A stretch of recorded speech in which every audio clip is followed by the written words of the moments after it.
Il y a 10 ans, lors de ma toute première enquête de monstres d'eau douce, j'ai passé 6 semaines épuisantes dans la rivière Kali, en Inde, pour démasquer un monstre insaisissable, responsable d'une série d'attaques mortelles. J'étais éreinté, sur le point d'abandonner, quand le monstre m'a littéralement forcé à plonger dans l'eau d'une rivière en furie. Après m'être battu de toutes mes forces, j'ai fini par échouer le coupable. Un ogre de 73 kilos, doté d'un goût certain pour la chair humaine. Il s'agissait du gunch, un siluridé géant.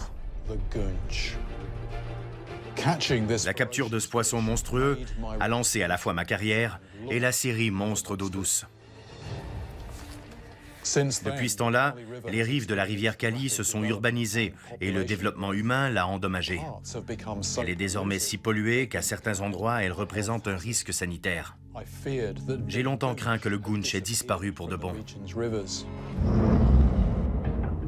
Aujourd'hui, j'ai reçu des nouvelles du Népal, au pied de l'Himalaya. Je ne m'y attendais pas. Un mystérieux incident aux circonstances familières s'est produit là-bas. Dans une rivière aux allures de torrent, un pêcheur solitaire s'est fait renverser par un étrange animal, puis entraîné sous l'eau. Son corps n'a pu être retrouvé.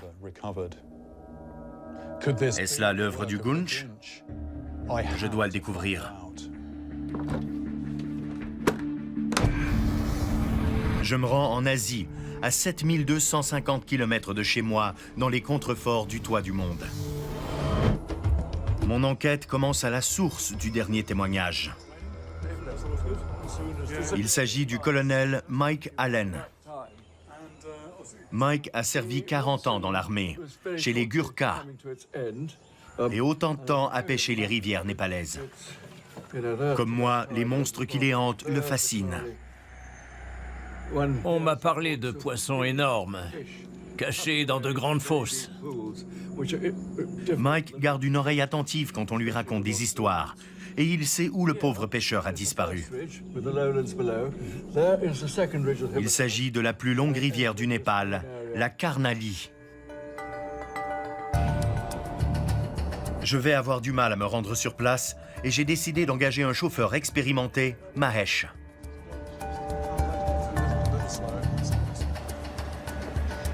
Ce voyage m'emmène au pied de l'Himalaya.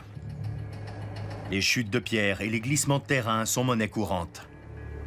Cette chose qui ressemble à une route est ancrée dans une pente très instable. Tous les ans, lors de la mousson, d'énormes pans de montagne s'effondrent et se retrouvent dans la rivière en contrebas. Mahesh m'avertit. Le grand tremblement de terre de 2015 a dévasté un grand nombre de routes. Regardez ces blocs, ils font la taille d'une maison. Au point où nous en sommes, je me demande si on va réussir à passer.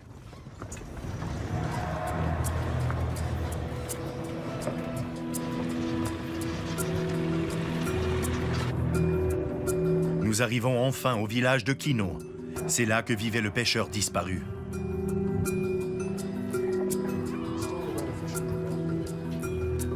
Au village, on connaît l'affaire. Y a-t-il quelqu'un qui en sache plus là-dessus? Merci. On m'envoie vers le propriétaire d'un salon de thé.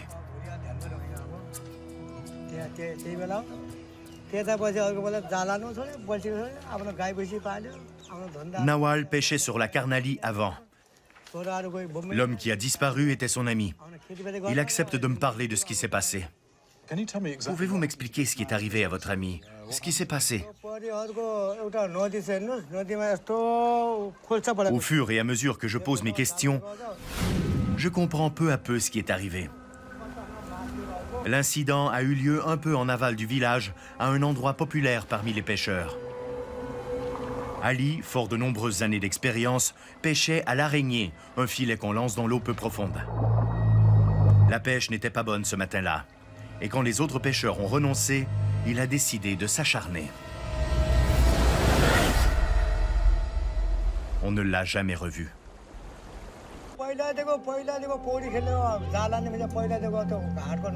Nawal jure qu'Ali était un nageur émérite et qu'il est impossible qu'il se soit noyé. Et si c'est ce qui s'est passé, on aurait retrouvé son corps en aval. Mais les recherches ont duré 20 jours sans qu'on puisse retrouver de cadavre.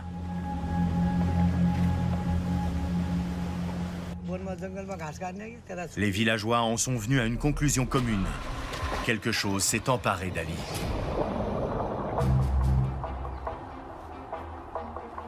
Quelle créature pourrait avoir assez de puissance pour tirer un homme sous l'eau et le dévorer?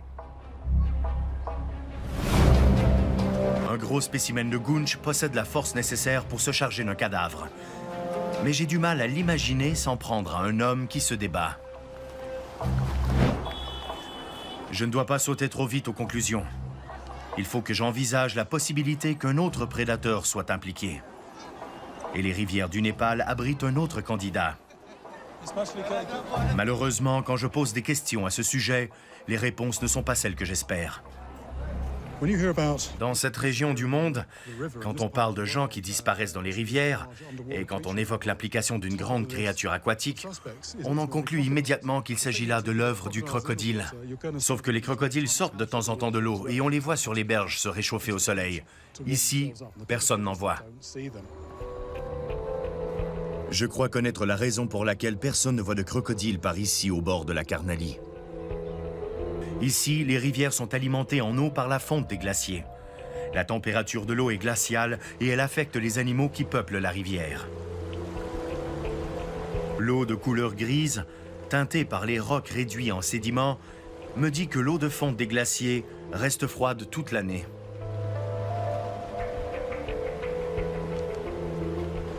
Les crocodiles n'aiment pas l'eau froide. Et comme aucun pêcheur n'en a vu dans la rivière depuis des siècles, j'élimine d'emblée le crocodile de la liste des suspects.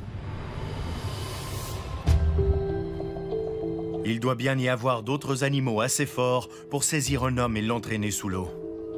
Quels sont-ils? J'ai d'autres questions à poser à Nawal. Est-ce qu'il était proche de la rive? Cette fois, Nawal en révèle un peu plus. Il y a eu un autre incident dans la même zone, quasiment similaire au premier. Et la victime n'est autre que Nawal.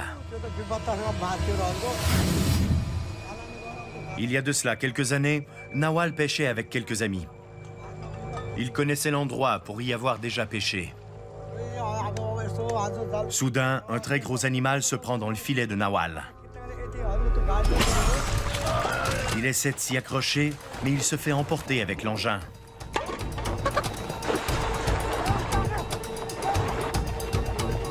Même avec l'aide de ses amis, Nawal est incapable de venir à bout de ce que son filet a capturé.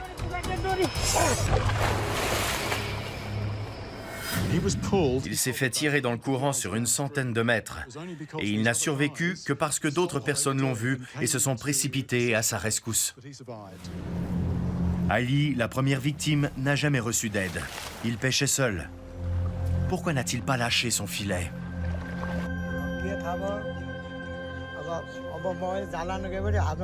Nawal m'apprend alors que les pêcheurs nouent leur filet araignée autour de leur poignet pour ne pas le perdre. Ce n'est pas dangereux en temps normal, mais si le filet capture quelque chose de gros, le pêcheur devient une marionnette.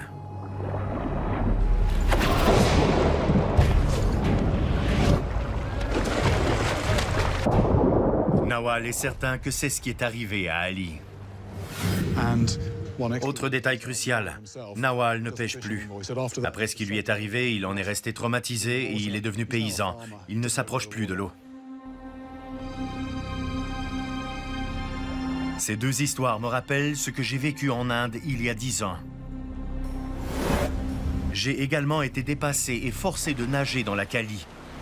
J'aurais pu m'y noyer. Je ne peux pas accuser le Gunch sans preuve.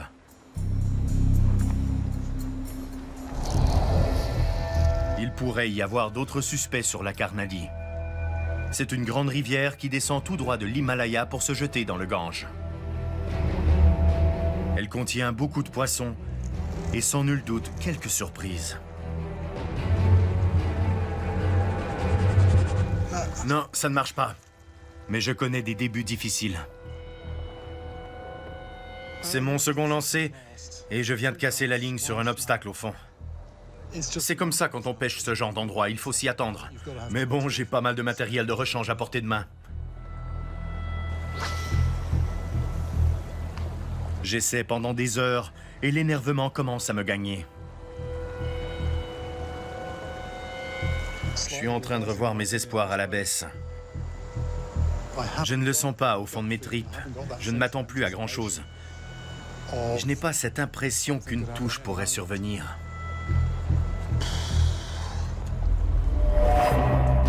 Je change de canne et de méthode pour au moins me donner la chance de prendre quelque chose. Oui, oui, oui, oui, oui! Oui!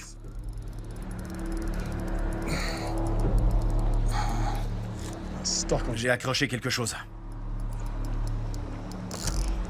C'est un obstacle, ça ne bouge pas. Ça doit être un filet ou une ligne. Fait chier. J'ai perdu mon leurre sur un obstacle submergé. Oui, le bas de ligne n'est plus là. Le fil a cassé au nœud de l'émérillon. C'est mauvais signe. J'espère que les pêcheurs vont me dire pourquoi je n'arrive pas à trouver le poisson. Il y en a des gros? Des gros? 15 kilos. 15 kilos? C'est ça. Je comprends soudain que deux problèmes majeurs affectent les lieux. Vous êtes nombreux à pêcher dans la rivière? Ouais. La rivière est surpêchée et l'équipement usagé est laissé à l'abandon dans l'eau pendant des jours ou sur les berges. J'ai sûrement attrapé quelque chose comme ça. Ça doit regorger de filets usagés sous l'eau. Il est probable que je remonte ce genre de choses quand je pêcherai. Je n'arriverai pas à capturer quoi que ce soit par ici avec une canne à pêche à côté de ces engins artisanaux.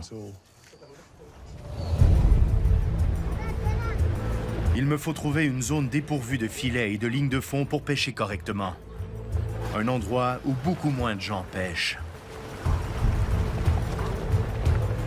Au cours de notre entretien, le colonel Mike m'a parlé d'un endroit où il a lui-même pêché. En aval, il y a la Babaï.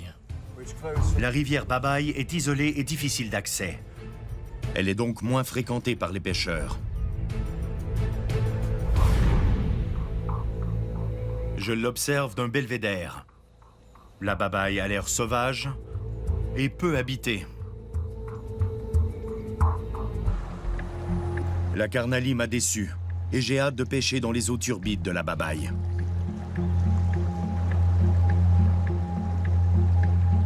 J'ai maintenant de bonnes chances de tomber sur le monstre qui hante les rivières népalaises.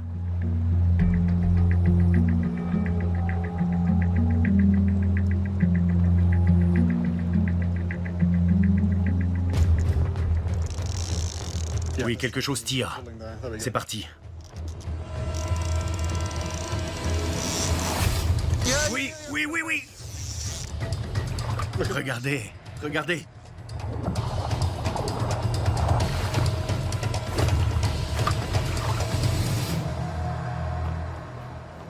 C'est un massire. La première chose que je dirais de ce poisson, c'est qu'il est beau, avec ses grandes écailles dorées et son corps fuselé. C'est ce poisson-là que les éminences britanniques pêchaient quand l'Inde était encore une colonie. Ces poissons dépassent les 45 kilos. Et on dit que les pêcheurs en ont relâché qui pesaient quasiment le double. J'ai déjà pris un grand massire d'une trentaine de kilos. Et je peux vous assurer qu'un énorme spécimen pourrait facilement emporter quelqu'un s'il était pris dans son filet. Même s'il n'en a pas l'air, c'est un prédateur à la bouche musclée, protractile, qui aspire les particules qui se trouvent au fond de l'eau. La dépression créée aspire également des proies en pleine eau. Il possède des dents pharyngiennes qui se trouvent dans sa gorge, pas à l'avant. Un énorme massire est un adversaire formidable. J'aimerais savoir quelle taille ils peuvent atteindre par ici pour voir s'il faut les considérer comme des suspects. La Babaï mérite qu'on se penche sur son cas. Je ne peux pas conduire plus en aval. Il me faut un bateau pour la descendre. En me promenant dans un petit village, je tombe sur une criée et j'en profite pour regarder les poissons.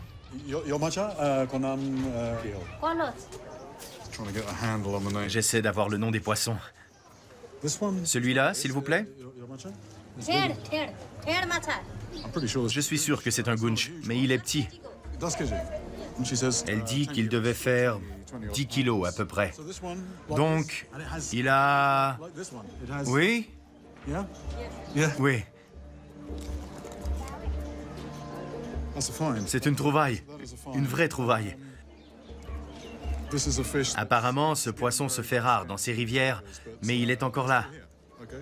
Pas très gros, mais c'est un gunch. Merci. On dirait bien que je suis sur la bonne rivière. Et le hasard fait bien les choses. Je fais une rencontre. Firulal pique encore plus mon intérêt.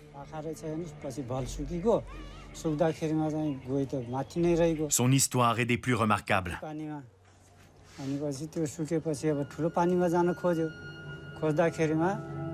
Il y a quelques années, Firulal se promenait au bord de la rivière. Le soleil s'était couché et il commençait à faire nuit. Soudain, il remarque quelque chose au bord de l'eau et s'approche.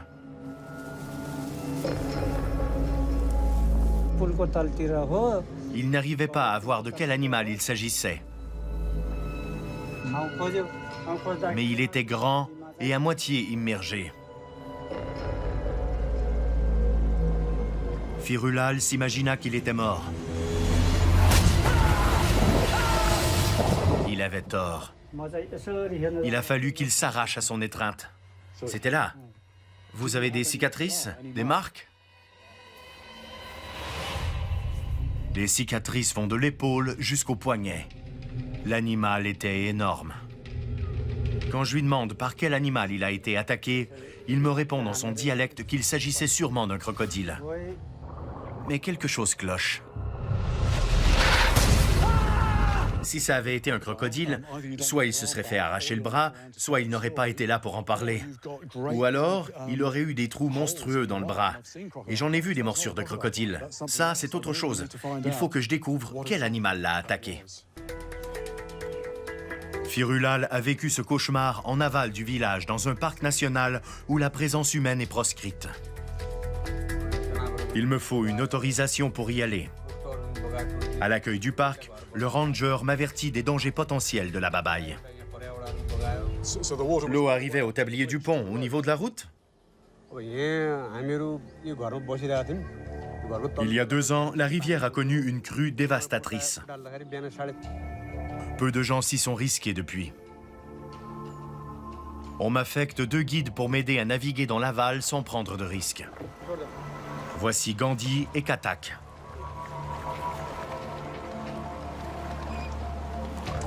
Ils m'expliquent que la rivière est une succession de gorges écumantes entrecoupées de grandes fosses plus calmes.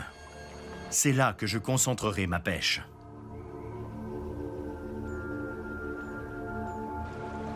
C'est un bon endroit pour pêcher. Oui, je vais essayer ici. La rivière nous emmène à travers des plaines alluviales et d'épaisses forêts subtropicales. Mes guides m'avertissent. Il y a des rhinocéros et des tigres par ici. Il faudra que je surveille mes arrières pendant notre descente.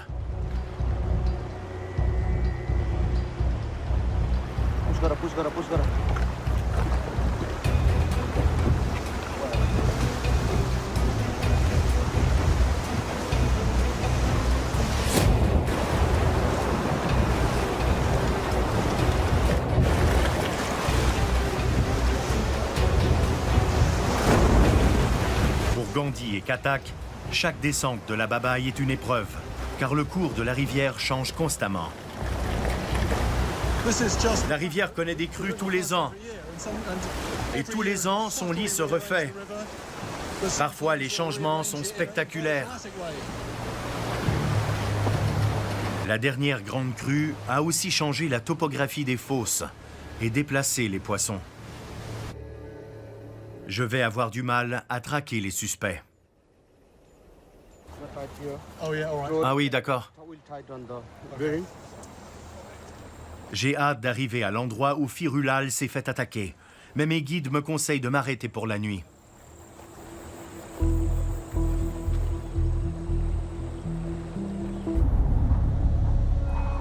Le lendemain, je me lève avec la ferme intention d'aller pêcher.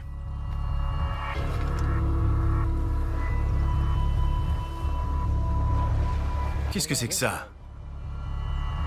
Des traces de crocodiles indiquent que l'eau s'est réchauffée par rapport à la Carnalie.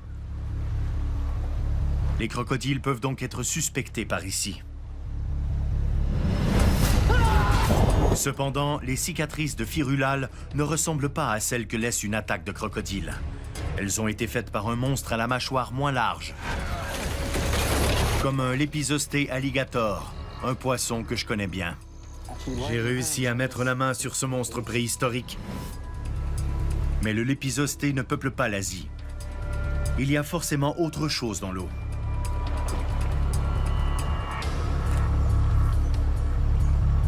Nous poursuivons notre descente jusqu'à arriver là où Firulal s'est fait attaquer.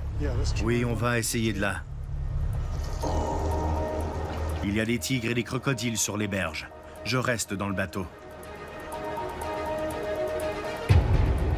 Je ne connais pas l'identité de l'agresseur de Firulal, mais il est là quelque part. C'est parti. Ouais.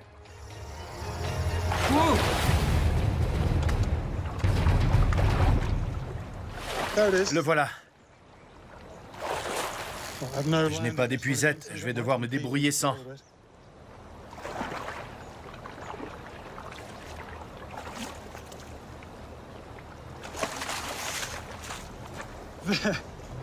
C'est un snakehead. J'en ai vu en Inde, des poissons de quelques centimètres. Je m'en servais comme appât. Mais celui-là, il approche les 4 kilos. Quelque chose comme ça. On m'a dit qu'il pouvait devenir beaucoup plus gros, près de 45 kilos. Et un poisson de cette taille, capturé au filet, pourrait vous emporter sous l'eau. Je ne ferai pas l'essai de lui résister. Un gros snakehead aurait pu se trouver derrière les incidents de la Carnalie. Mais alors, qu'est-il arrivé à Firulal, ici, sur la Babaï? C'est l'un des rares poissons qui s'en prend à l'homme en sachant qui il est. Ce n'est pas à cause d'une mauvaise visibilité, ou d'une méprise, ou d'un réflexe. Ce poisson est d'une agressivité sans égale. Je vais enfiler mon gant en Kevlar pour voir ses dents. Beaucoup de prédateurs avalent leur proie en entier. D'autres, comme les piranhas, découpent des bouchées. En observant les dents, on peut comprendre leur façon de faire. Ces dents induisent en erreur. Elles ne sont pas faites pour agripper. Ce sont des aiguilles. Quand le poisson attrape sa proie, il secoue la tête et ses dents agissent comme celles d'une scie. Le snakehead coupe un petit poisson en deux en une fraction de seconde. On dirait que quelque chose l'a blessé. Il a la même blessure de l'autre côté. On dirait qu'il s'est fait attaquer. Le poisson qui s'en est pris à ce snakehead d'1 mètre est sûrement monstrueux. Et la marque des dents laisse penser encore une fois à une mâchoire rétrécie. Le poisson qui a mordu ce snakehead est sûrement le même que celui qui a attaqué Firulal.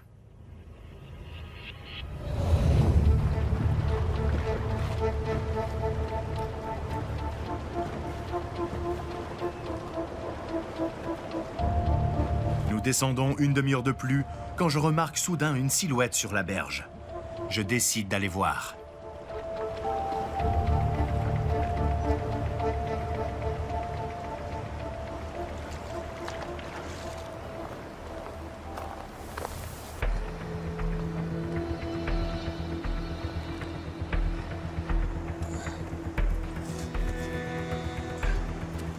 C'est une longue forme sombre.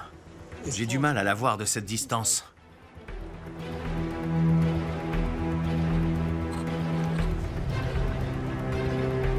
La La créature sort de l'eau. Ce n'est pas un crocodile. Le bout du museau bombé sur sa fine mâchoire ne fait aucun doute. J'ai du mal à en croire mes yeux. C'est un gavial, le monstre d'eau douce le plus rare qui soit. C'est l'un des prédateurs les plus rares au monde. Il en reste à peine 200. Je suis assez près pour voir la taille de l'animal. Il fait presque 3 mètres. Je vois aussi ses dents. Et même si les scientifiques ont depuis déterminé qu'il ne se nourrissait que de poissons, mon adrénaline est tout de même bel et bien là. C'est la rencontre d'une vie. La chasse et la raréfaction des habitats naturels du gavial en ont fait une espèce sur le point de s'éteindre. Elle est maintenant protégée. Je n'ai aucun doute, le gavial est l'animal qui a attaqué le snakehead. Mais le gavial est-il responsable des attaques sur lesquelles j'enquête? Il est temps de compiler les données. La liste des suspects que j'ai réunis jusqu'à présent contient de sérieux candidats, mais rien ne semble pour l'instant les accabler. Le massir peut devenir énorme, mais je n'ai pas vu de gros spécimens au Népal. Le snakehead peut infliger de profondes blessures, mais je ne le crois pas assez agressif pour tuer quelqu'un. Le gavial est assez grand, assez fort et assez armé pour être vraiment dangereux. Sa mâchoire est plus étroite que celle d'un crocodile et je crois que c'est l'animal qui a blessé Firulal.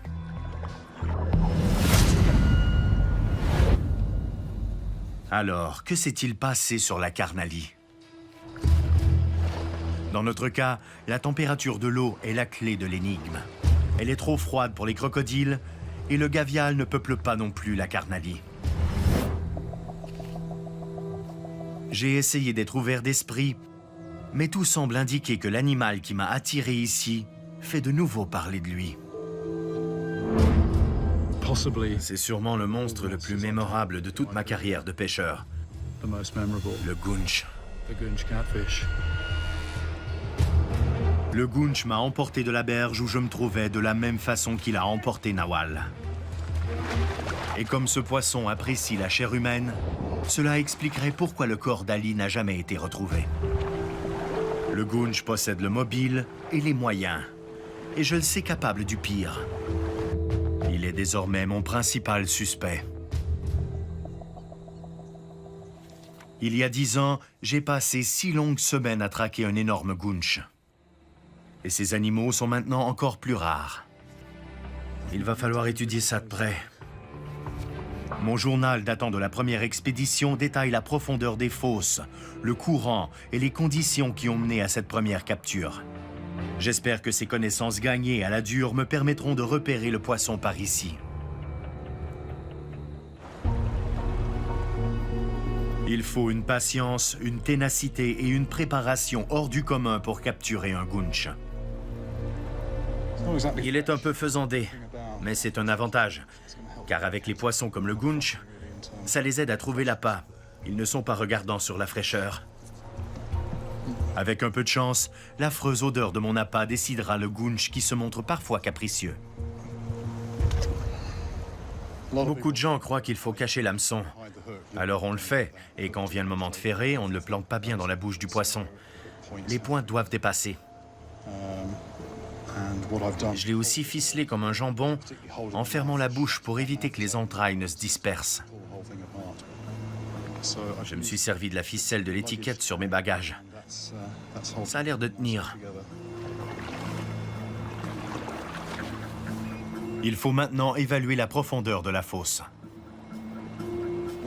Avant de commencer à pêcher, je veux voir quelle est la profondeur à cet endroit. Je mets un plomb au bout de la ligne et je le laisse tomber au fond. Il me faut une fosse profonde. Le goonch aime les courants qui frappent une paroi rocheuse et qui créent un trou. Mais parfois, ce qui a l'air profond ne l'est pas, On lance et on pêche dans quelques dizaines de centimètres d'eau. J'essaie donc d'imaginer à quoi ressemble le fond.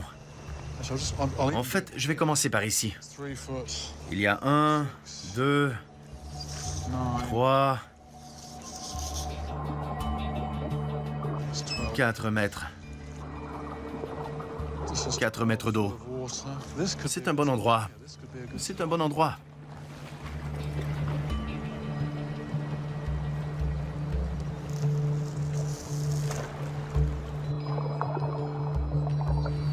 Le goonch se sert de ses barbillons pour détecter une proie potentielle. La morsure de ses mâchoires ne sera peut-être pas le premier indice de sa présence. Le goonch inspecte souvent ses proies et on sent une sorte de sensation métallique, une sensation de frôlement. Difficile à décrire. Et la ligne bouge légèrement. Il faut une concentration incroyable pour pêcher ce genre de poisson, et l'expérience est précieuse. C'est la pêche que je préfère, tenir une canne et sentir le fil sous mes doigts. C'est fou la quantité d'informations qu'on récolte. À chaque lancer, je comprends de mieux en mieux la fosse. Oh, il y a quelque chose, il y a quelque chose. J'ai senti des tocs sur la ligne.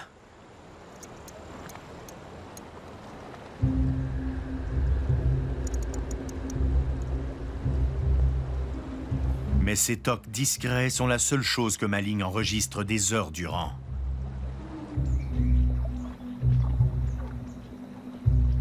Nous changeons d'endroit. On s'est ancré à un bon endroit. Le problème, c'est que le courant est fort et que 180 grammes de plomb ne suffisent pas à ancrer la ligne au fond.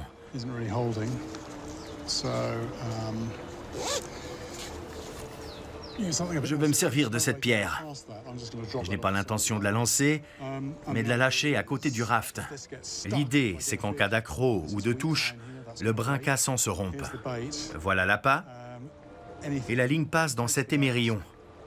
Le poisson ne sent aucune résistance car la ligne coulisse. Il ne sentira pas le poids de la pierre. Même s'il y a du courant en surface, il y a des chances qu'il se calme en profondeur et qu'il y ait des cachettes. Il faut que je présente mon appât ici et que j'essaie d'empêcher que le courant ne le déplace.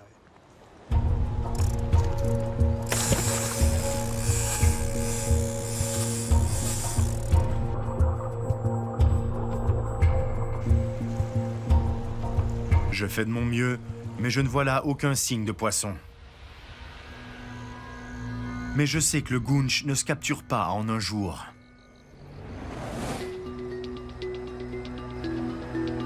Je passe une semaine complète à pêcher, heure après heure. Peut-être là, en premier? Les goonch ont vite peur et baissent lentement leur garde. Une fois qu'une fosse est prospectée, je la laisse derrière moi et nous continuons la descente. Le ciel est beaucoup plus clair aujourd'hui. Ce sera qu'une question de jours avant que nous quittions le parc, laissant derrière nous la rivière vierge de toute présence humaine. Cette épreuve en appelle à toute l'expérience que j'ai acquise depuis notre dernier affrontement. J'ai pêché à plein d'endroits, dans plein de pays différents. Et tous ces poissons capturés m'ont apporté leur part d'informations. C'est ma façon de faire. À chaque lancer, je récolte des bribes d'informations et j'amasse des connaissances sur le terrain. La chance n'a pas l'air de me sourire et je commence évidemment à comparer cette expérience avec ma première expédition pour trouver le goonch. Suis-je un meilleur pêcheur aujourd'hui? Je n'en sais rien. J'ai peut-être plus confiance. Ou alors, j'ai plus d'intuition. Et je suis plus en mesure de voir ce qui se passe sous l'eau. C'était un philosophe grec qui disait qu'on ne descendait jamais deux fois le même fleuve. Je pourrais m'en inspirer pour dire qu'on ne lance jamais deux fois au même endroit. Le fleuve change, et nous aussi. Seule une chose compte maintenant. Je suis déterminé à capturer ce poisson. Je vais pêcher en continu.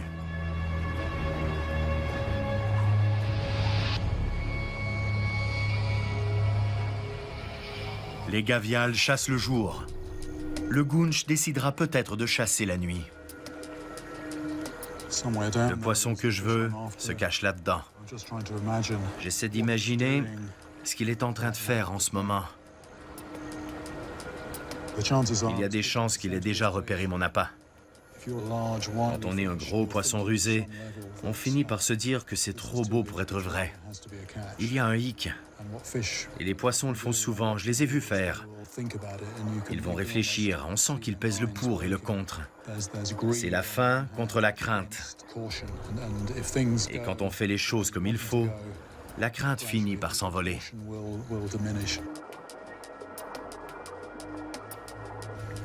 Si ça se trouve, il n'est qu'à quelques mètres de l'appât et il est sur le point de mordre.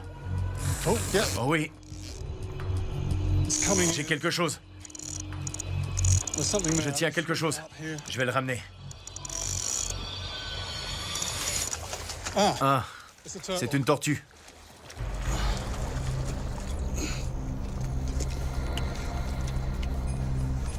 Il faut faire attention avec cet animal.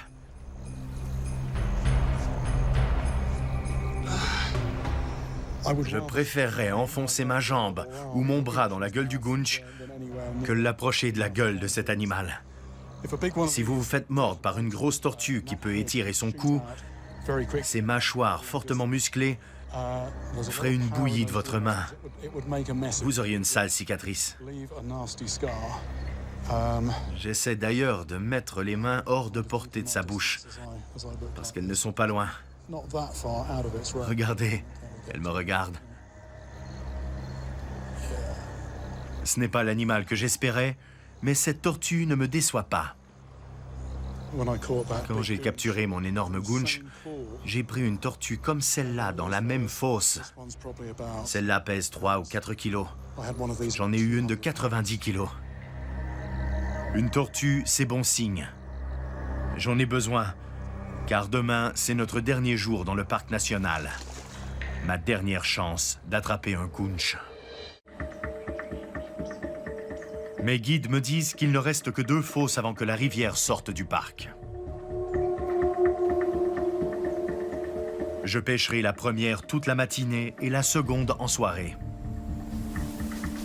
Mais je ne pensais pas avoir de la compagnie. Ce sont des empreintes de tigre qui vont par là. Et c'est un gros spécimen. Elles sont fraîches. Elles datent de ce matin. C'est une question d'heure.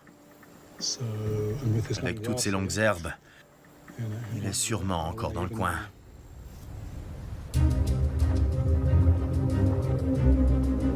Il est hors de question de pêcher avec un mangeur d'hommes à proximité.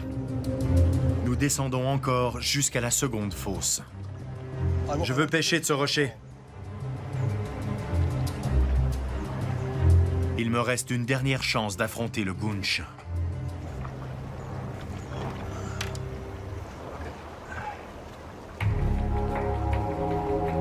En lançant du haut du rocher, j'éviterai d'accrocher la ligne dans ce gros roc submergé.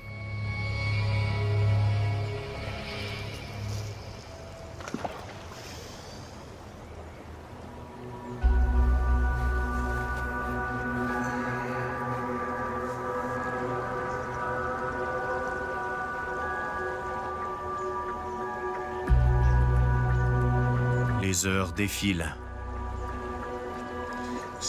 Il y a un siècle, les officiers de l'armée britannique qui pêchaient le massir ici traitaient le gounch de vermine aquatique. Il y en avait plein et ils étaient énormes. Mais aujourd'hui, un gounch géant est aussi rare que le yéti. Encore une journée prometteuse qui pourrait finir sur une déception.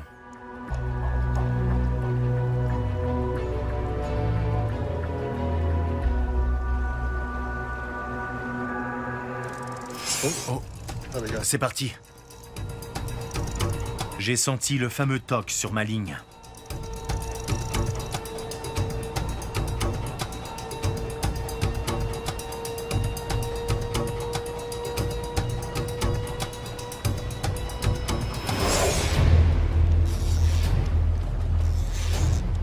Je tiens quelque chose. Je me mets là, mais j'ai du mal à le contrôler. C'est un peu différent. Je vais avoir besoin du bateau.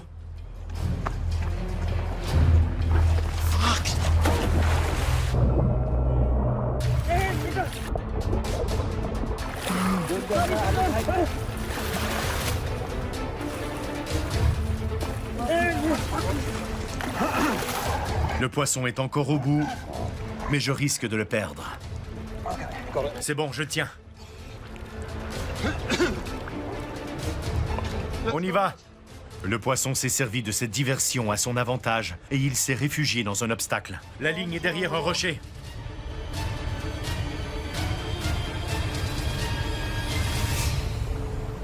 Merde. Je l'ai perdu. Je l'ai perdu.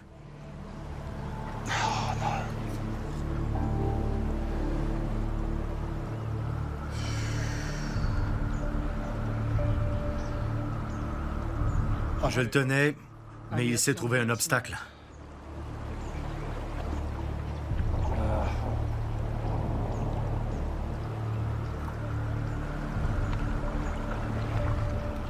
Encore un rocher au mauvais endroit.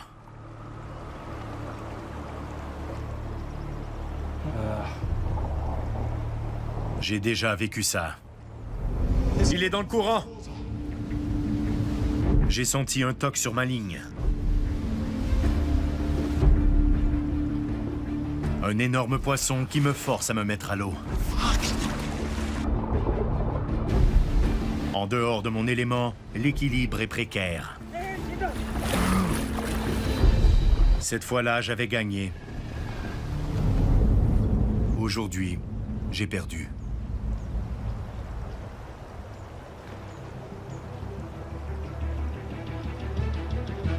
J'arrive au bout de mon enquête.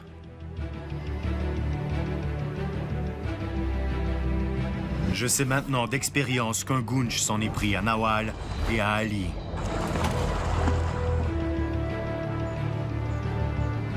Oui, je suis déçu de ne pas avoir capturé le coupable. Mais c'est peut-être la bonne fin pour l'histoire du plus valeureux de mes adversaires. Après avoir passé 9 ans à attraper toutes sortes de monstres d'eau douce dans le monde entier, je trouve approprié que le Gunch me rappelle qu'un pêcheur peut échouer. Et puis après tout, quand on voit les choses avec du recul, il s'agit d'un match nul. Je suis content qu'il ait pris sa revanche. D'ailleurs, je ne pêche pas toujours pour trouver un poisson, mais pour avoir une réponse. Et je l'ai trouvée.